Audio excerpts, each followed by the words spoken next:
Assalamualaikum warahmatullahi wabarakatuh. Hai people, kembali lagi bersama aku Siti Mesaro, mahasiswa bimbingan dan konseling Islam.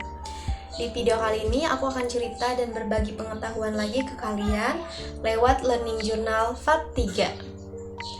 Nah, seperti yang sudah kita ketahui, pengertian film di video kemarin, bahwa film itu merupakan perpaduan melukis gerak dengan cahaya. Nah, film ini juga dijadikan sebagai komunikasi massa. Nah, apa sih itu komunikasi massa? Kira-kira apa ya? Jadi, komunikasi massa merupakan penyampaian pesan yang ditujukan pada halayak banyak. Nah, film ini tentunya ditonton oleh halayak yang banyak kan, oleh banyak orang gitu. Nah, di dalam film juga terdapat pesan-pesan yang terkandung di dalamnya, sehingga penyampaian pesannya pun sampai kepada halayak. Itulah kenapa film bisa dijadikan sebagai komunikasi massa. Selanjutnya yaitu film sebagai realitas sosial. Nah, film realitas sosial merupakan film yang bertujuan untuk menggambarkan, mengkritik, atau mengungkapkan berbagai aspek kehidupan sosial dalam masyarakat. Artinya, film ini menceritakan segala fenomena atau kenyataan-kenyataan yang ada dalam kehidupan masyarakat. Nah, film-film ini seringkali mencoba menghadirkan cerita atau situasi yang mencerminkan masalah, konflik, atau isu-isu sosial yang ada dalam masyarakat. Tujuannya bisa beragam, termasuk menyadarkan penonton tentang isu-isu tersebut, menginspirasi perubahan, atau sekedar menghibur sambil memberikan pandangan dalam kehidupan sosial. Nah, salah satu film yang mengangkat realitas sosial yang terjadi di Indonesia pada tahun 2000-an adalah film Benyamin Biang Kerok karya Hanung Bramantyo. Nah, naskah film Benyamin Biang Kerok berisi tentang kisah keseharian Benyamin yang baik hati dan selalu berusaha membantu warga atau masyarakat yang sedang kesusahan. Benyamin berusaha mengendalikan bahkan menghidupkan ekonomi masyarakat yang tidak mampu. Selain itu, film Benyamin juga membantu kehidupan mereka dengan cara dia sendiri serta kemampuannya.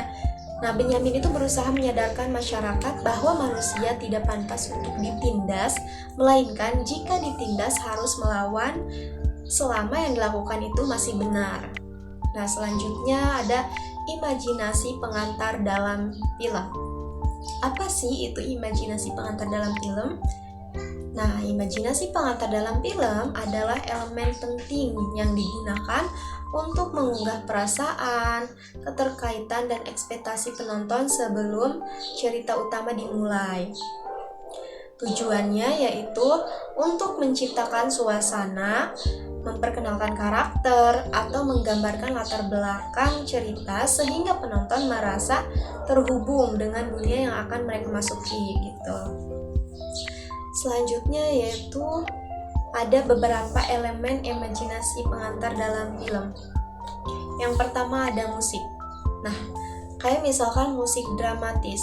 Nah, musik dramatis itu dapat digunakan untuk menggambarkan ketegangan, sementara musik riang itu dapat digunakan untuk menggambarkan suasana yang ceria. Nah, yang kedua ada gambar. Nah, biasanya kan dalam film itu ada gambar kan awal-awalnya. Nah, gambar awal itu dalam film dapat memberikan petunjuk atau gambaran tentang lokasi, waktu, atau tema cerita. Yang ketiga ada narasi. Nah, narasi ini dapat digunakan untuk memberikan informasi latar belakang atau konteks yang diperlukan untuk memahami cerita. Narasi ini dapat disampaikan melalui suara yang menceritakan atau teks yang ditampilkan di layar. Dan yang keempat itu ada penggunaan efek khusus seperti animasi atau visual effects yang dapat menciptakan dunia yang fantastis atau futuristik yang memikat imajinasi penonton. Dan yang terakhir itu ada dialog. Nah, biasanya dialog awal antara karakter-karakter utama dapat digunakan untuk menggambarkan kepribadian mereka dan memperkenalkan konflik atau tema utama yang akan dijelajahi dalam film.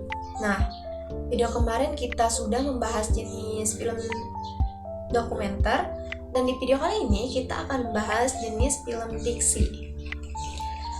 Nah, seperti sudah kita ketahui bahwa film fiksi itu merupakan film yang dibuat berdasarkan imajinasi atau hayalan.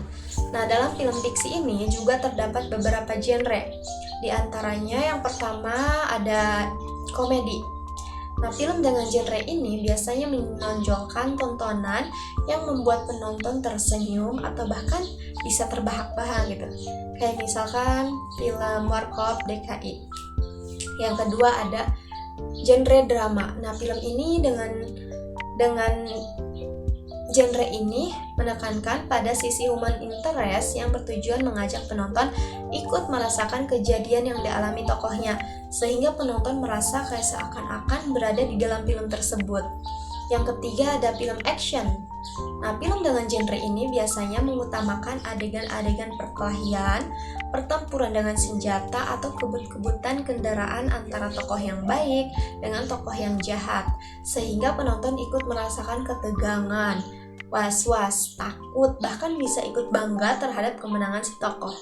Kayak contohnya film Mayor. Dan yang keempat ada genre film horor.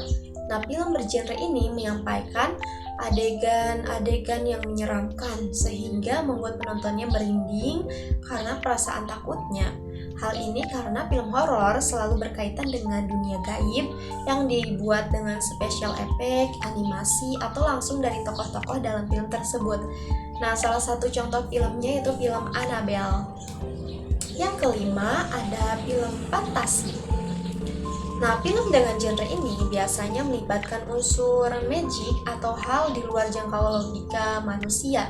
Genre ini terangkat pasca kesuksesan film dengan judul The Wizard of Oz pada tahun 1939, dan kemudian muncul film-film seperti The Lord of the Rings tahun 2003 dan lain sebagainya. Yang keenam ada genre film thriller. Nah, genre ini selalu mendapat tempat di hati para penggemarnya.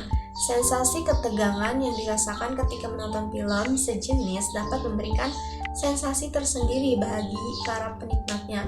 Contohnya film Shutter Island. Yang ketujuh ada film bergenre musikal. Nah, genre film ini di mana di dalamnya lagu dinyanyikan oleh para karakter terjalin ke dalam narasi. Nah, kadang-kadang disertai dengan tarian seperti film Petualangan Sherina. Oke, mungkin learning journal kali ini cukup segitu saja. Semoga bermanfaat and see you in the next video. Bye bye. Assalamualaikum warahmatullahi wabarakatuh.